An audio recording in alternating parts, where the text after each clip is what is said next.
Another 0.5% decline in rates. And you know what that means? Real estate is going to explode, and now is the right time to buy a home. Right now. Bullshit.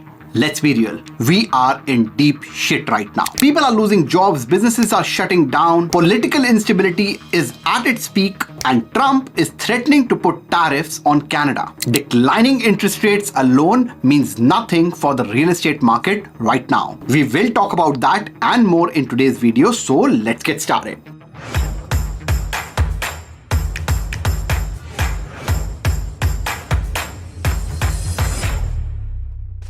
If you are new to this channel, my name is Navjot and I want to retire 1 million immigrants with $5 million.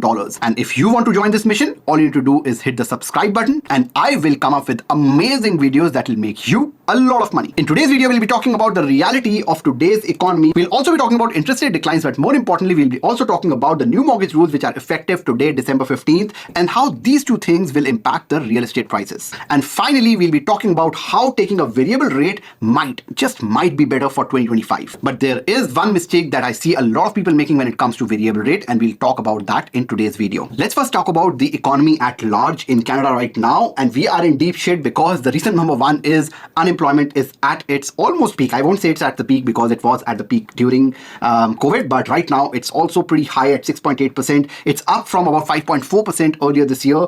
Alberta is even higher at 7.2% with all the immigration that has happened from other provinces to Alberta, and Alberta doesn't have enough jobs to keep up with that population. I would have imagined this would be a lot higher, but it's 7.2%. It's still very, very high.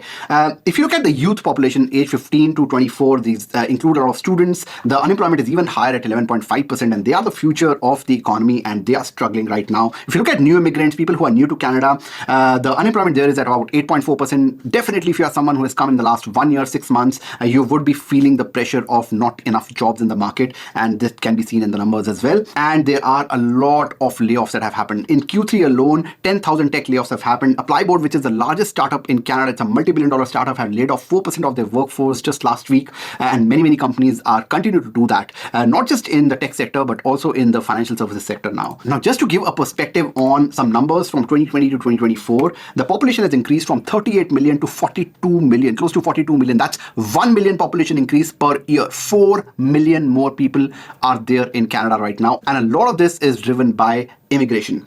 However, if you look at the full-time jobs, FT means full-time, so full-time jobs, they have only increased by 2 million in the last 4 years. So population increased by 4 million, the full-time jobs have increased by only 2 million, and that's the reason why we feel the pressure. That's why if there's a job vacancy that comes, there are 100 people who are applying for that, and that's the reason why people are struggling right now. Now, of course, the immigration minister, the new immigration minister, came out and said that immigration is a massive problem. There are a lot of temporary workers that need to go back. Talks are that there are 5 million people who might go back next year. That's crazy talk. It's not 5 million. That's not what Mark Miller said. It's just what you see on Toronto Star, which is one of the newspapers. It's bullshit. It's not 5 million. It's probably going to be about 1.5 million people that might go in the next 1 to 2 years. But that would still not solve the massive disparity in the number of people that we have versus the number of jobs that are being created. We'll talk about that in a bit. The second reason why we are in deep shit is because temporary workers are leaving Canada, and that's what I was talking about in the previous slide. Now, if you look at this chart, I will just explain. It looks very complicated, but this is basically the population growth of Canada from 2014 to projected to 2027. So if you look at 2023, 2024, 2022, you see the population has increased by 2.5, 3.1. These are not normal numbers. Normal countries don't increase population by 3% every single year, and it has happened for the last almost 3 years, I would say, that the population has increased, around 2% or higher. And a lot of this is driven by immigration. If you break up immigration, there are a lot of PR, so permanent residents, that have increased, but that has been a very steady number. If you look at the brown bar, that has been very steady across years. 2020 was of course lower because of pandemic and not enough people coming, but this green bar that you see, that's the number that has increased, and these are the non-permanent residents. These are the work permit holders, these are the tourist visa holders. All those people have come a lot more. It also includes students. There was a massive inflow of students that has happened in the last 3 years, and all that is contributing to the overpopulation that we see in Canada right now, especially in the last 3 to 4 years. Now, these are projections from IRCC, and 2025, what they're expecting is that there will be a lot of people, almost 400 to 500,000 people, who will be leaving every single year for the next 2 years. So almost 1 million people will be leaving, which are temporary workers. They either are work permit holders, or they are students, or they are temporary visa holders, like visitor visa holders. They'll all be leaving Canada because their work permits might not be extended, or they might not make enough points to convert that that into PRs. On top of that, there are 300,000 fewer study permits over the next 3 years. Now, I'm not saying these measures are bad for the economy, but what that would do in terms of the real estate is that the rental market will be impacted. 14% of all single family homes are rental right now. 30% of all condos are rental right now.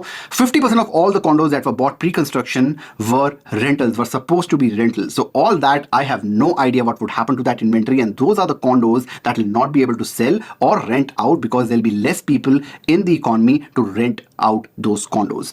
Now, single family homes, I don't think it will be impacted a lot. Yes, there will be higher impact in markets like Windsor, in Kitchener, where student population is very high. However, overall, only 14% of single family homes are rented out, and therefore, I don't think the impact will be that high. But definitely, there will be a massive impact on the real estate market. There will be a lot of investors who would want to liquidate their properties, especially condos, and we will see condo prices coming down or at least staying stable despite the massive gap in the supply versus demand.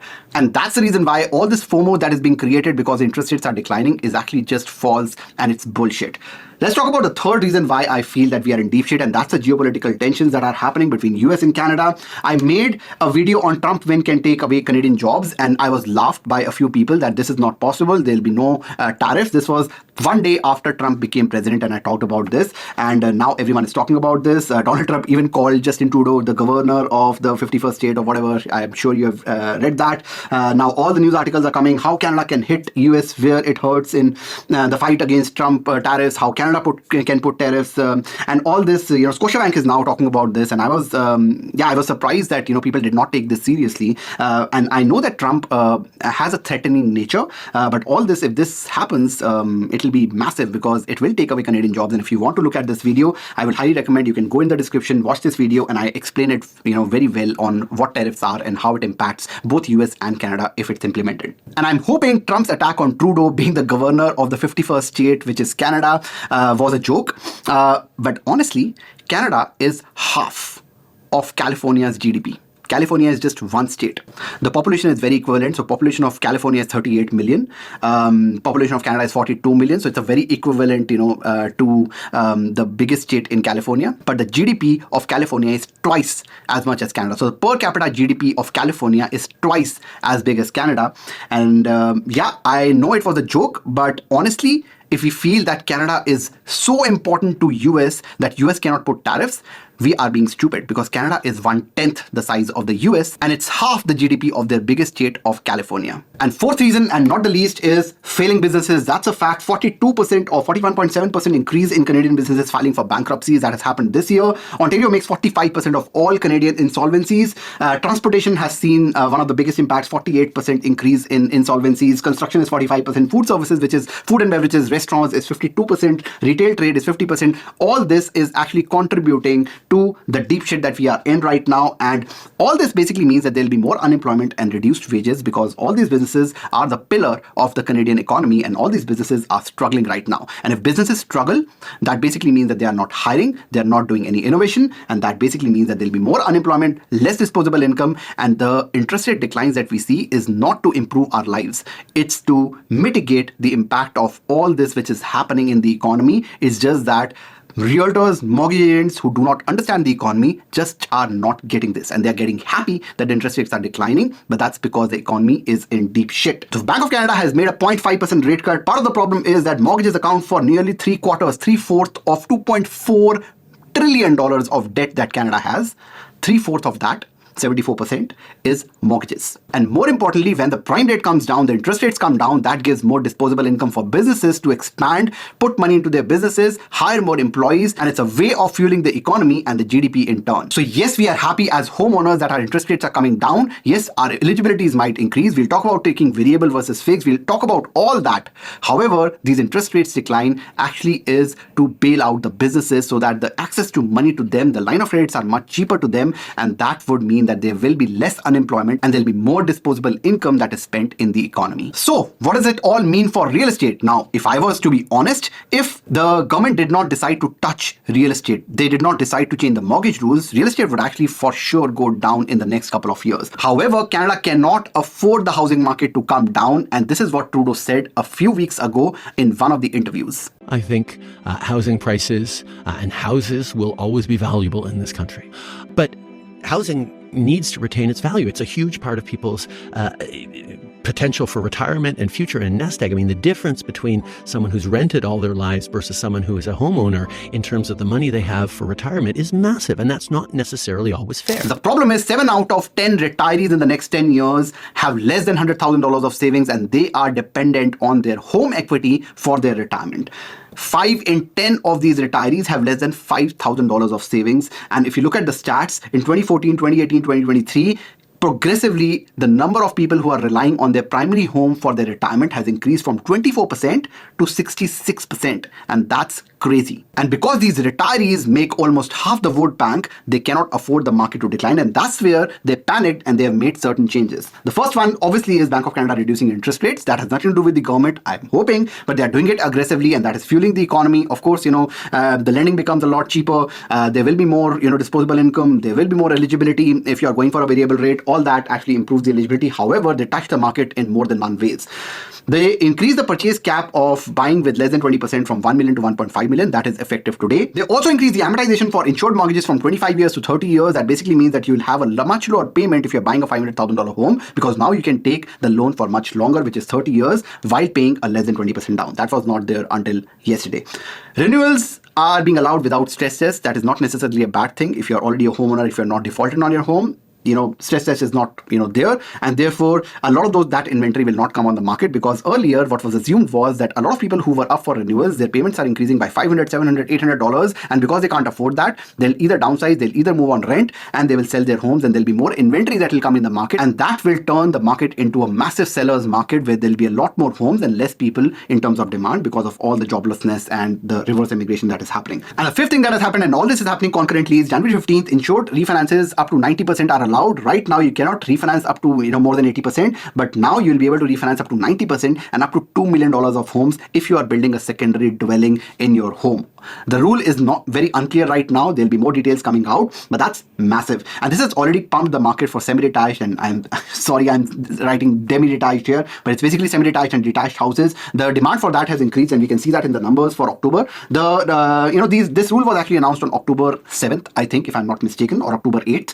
And already, if you look at the October numbers, the monthly transactions have increased by about 8% month on month, 22% year on year. Average home, sold price was also higher, 4% month on month, and 6% year on year. The detached homes increased the maximum, 3% increase versus last year. It's not massive, honestly, because overall the market has increased 5% for the last 25 years year on year. So it's still lower. But if you see the detached versus semi-detached versus freehold versus condos, clearly the detached and semi-detached is just seeing prices to be a little bit higher. Now it'll be interesting to see if in December and November numbers, they are not out yet, but when they are out, if this trend actually continues. It's very premature to say that this is a trend because it's only 1 month, but I'm assuming because if you have a semi-detached and a detached home, and because you'll have more access to money if you are having a kind of home where you can actually build a secondary dwelling, there should be more demand for these homes, and the prices will increase a lot faster. So if you are in the market to buy a townhouse, see if you can apply for a semi-detached home, purely because the appreciation is likely to be a lot higher because of the last rule. I actually made an entire video on that. So if you're unclear on how this will impact the market, I would highly recommend that you watch the video. The link is in the description below. Now in the subsequent slides, I'll be talking about if you are in the market to buy a home, these are the 3 things that you need to take care of. One is the reducing rates and whether you should go for a variable or a fixed rate. The other one is the purchase cap of less than 20% down for a $1.5 million home. Should you go for it? And the third one is, should you take the higher amortization if it's available for you? 25, taking a 30-year amortization versus a 25-year amortization, depending on how much down payment you're doing. If it's available to you, whether you should take it or not, we'll talk about all these 3 things if you're in the market to buy right now. First of all, it's very important that we do not panic and give into the FOMO. Market isn't going anywhere. So only if you are, eligible to buy right now, only if you have the emergency fund, only if you have a stable job, buy a home right now. It's much better still to buy a home in a market like this where you have the option of negotiating. Because when the market gets crazy, let's say in 1, 2, 3 years, you'll not have the option of negotiating at that time because we still have a supply and demand problem. Despite whatever people say, we still have a massive problem. We still need 4 million more homes to sustain the current population. Even if 1 million people go back, all those people were never going to buy homes. Those people were students. They were not making enough money. They were, work permit holders, temporary visa holders. They were relying on getting LMIs, which the option is actually going away, fading away very, very quickly. they were not never going to buy homes. So people who were generally going to buy homes, they are still going to buy homes, and there's still about 1 million people who will come to Canada in the next 3 years as per the immigration plans. So all that will still happen, but right now all that FOMO is there, but there are not enough people who are qualified to buy, and there's a lot more inventory. So you might have a more negotiation room only if you are prepared to buy a home. Given these changes, should you take a 30-year amortization or stick to a 25-year amortization? That's an important one. Should you buy a $1 million home or 1 million plus home with less than 20% down? We'll talk about that. And should you take a variable rate mortgage right now? The answer is yes in certain cases. I'll talk about that as well. The first one, let's talk about the changes that have happened. So right now, you could buy a less than $1 million home with less than 20% down payment with a 25-year amortization. The change that is coming into effect today, 15th of December, is that you can actually buy this particular $999,000 home with less than 20% down payment with a 30-year amortization. And not just that, you can actually extend the purchase price to just under $1,500,000. And these particular changes are actually putting people into even more debt, but we'll talk about that in a different video. Let's talk about the affordability now. Now, obviously, because you are able to buy the same home with a 30-year amortization, your affordability will increase. You'll need a much lower, not a much lower, but slightly lower income to qualify for the same home. If you talk about the eligibility, let's talk about $400,000 all the way to $950,000. And let's say you're doing a minimum down payment of 5% or the minimum down which is required. On a 25-year amortization, the mortgage payment, and I've taken a 4% interest rate here, $4,800. If you take a 30-year amortization for the same $950,000 house with a minimum down payment, you'll now be paying almost $450 lower in payment, which is amazing, right? So, and so on and so forth. If you're buying a $400,000 house with a 5% down payment, you are again paying almost $200 lower in payment, which is amazing. And because the mortgage payments have reduced, now you require a lot less income as well. So for a $950,000 house, right now you would require about $195,000 of payment. If you take a 30-year amortization, you actually require $12,000 less in household income annual to qualify for the same house. Same goes for the lowest house, let's say $400,000. Now you require $5,000 less in disposable income or in household income, which is gross. This is pre-tax income. And obviously, you'll be qualifying for more. But the problem is that people don't think like that. Most people, what they will do, and the industry would actually enable that, is instead of taking a $400,000 home and reducing the payments by $200, they would be like, oh wow, now I can actually buy a $500,000 home instead of a $400,000 home, because now the payment is only increasing by about $300, $200, and therefore I can actually trade up. Instead of buying a $500,000 home, let's buy a $550,000 home. Instead of buying a $950,000 home, let's buy a $1 million home. So instead of people trying to reduce their payments for the same home, they would want to buy a fancier home, because now you can afford that with a 30-year amortization. That's the reason why I said that this rule will actually enable FOMO runners, people who, buy because of FOMO, people who don't do the maths, people who are just trying to get the best house there is that money can buy. I think they would trade up in price, and therefore the market is artificially going to increase, not because there's a supply and demand gap or whatever. It's just because of this rule that will enable that to happen. So the question is, should you take a 30-year amortization because you're watching the video? The answer is yes, but we have to be disciplined.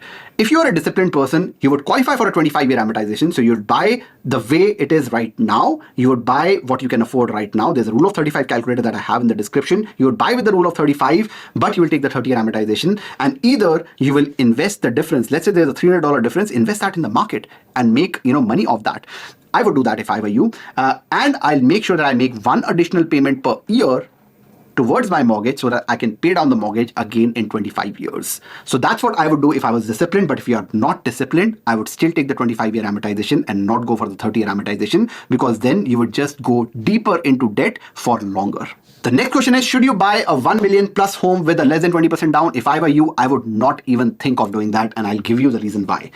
Let's say the purchase price that you are making is about $1.45 million. Down payment is right now, and I'm talking about right now, is 20%, $290,000. Mortgage insurance is $0 right now, so you don't pay any mortgage insurance because you're making a 20% down payment. The loan is about 1.16. The mortgage payment, the amortization is 30 years. The mortgage payment becomes $5,800. The total payments, across those 30 years, including the interest, the mortgage insurance, which is zero in this case, and the principal, will be about $2 million. So for a $1.45 million home, you'll be paying $2.1 million in payments, including the interest that you have.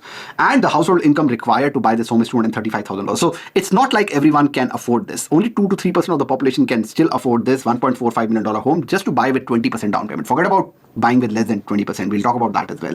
But the point is, you're already paying a lot in interest in this particular case. However, if you buy with less than let's say with a minimum down payment, let's say the purchase price remains the same. Now the down payment is, let's say, $120,000, because you can buy with a $120,000 down payment. If you qualify, income qualify, you'll have to pay a mortgage insurance of close to $50,000, which was not there earlier. So you go deeper into debt.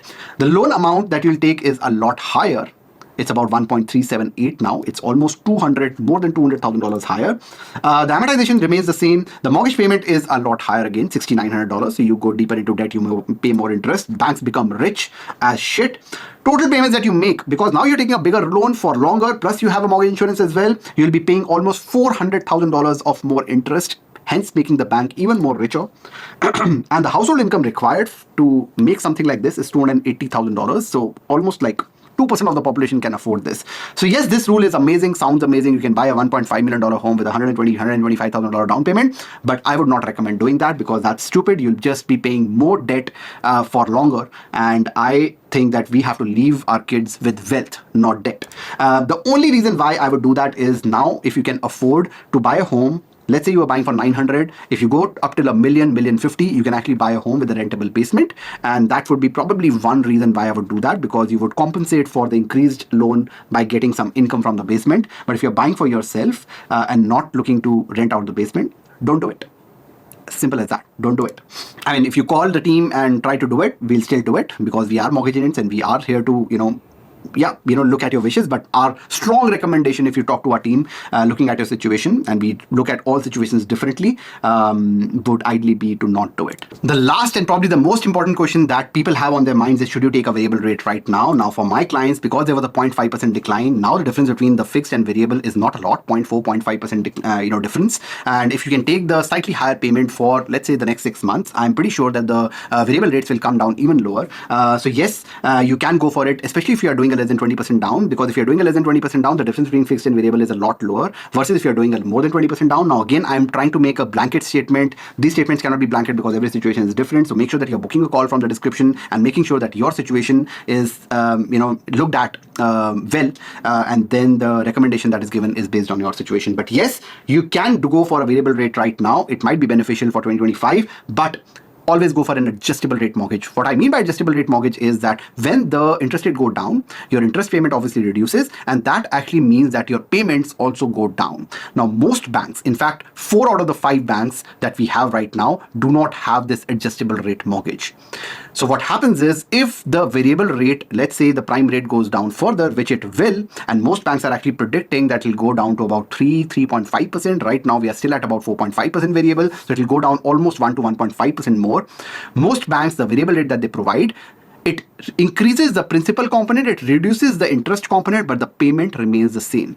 Now, it's not necessarily a bad thing, because you are paying more principal towards your mortgage, and therefore your amortization is reducing if you are going for those 4 out of the 5 banks. However, if the economy is the shit that we are in right now, and there are more job losses that happen, you would want the advantage of having the lower payment. And honestly, if you want a lower amortization, you can always prepay your mortgage up to 15 to 20% every single year to reduce your amortization anytime you want. You can make monthly payments towards your mortgage, you can do whatever. So that's why I say that most of my clients are now going into an adjustable rate mortgage, purely because they would have the option of reducing their payments, and if they have more disposable income, they can always make prepayments. So do not go for a pure variable mortgage, go for an adjustable rate mortgage if you are looking at variable right now.